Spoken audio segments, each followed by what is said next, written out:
Good evening and welcome back to 31 Horror Nights. It's October 10th and tonight's movie is Hour of the Wolf.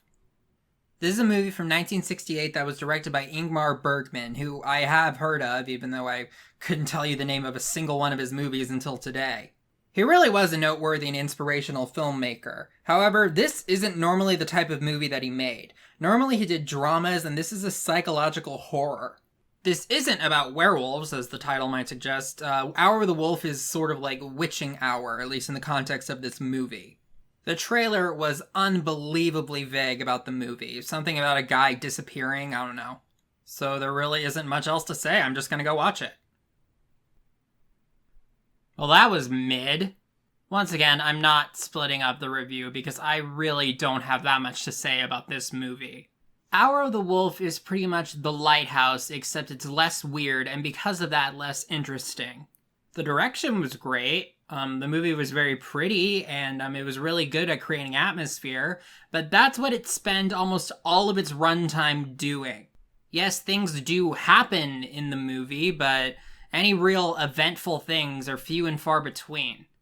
In a nutshell, Hour of the Wolf is watching a man slowly lose his mind. He's not exactly the most likable character, but really I would say the actual main character of the movie is his wife. Her name was Alma, and she was played by Liv Ullmann, who did very good with the acting.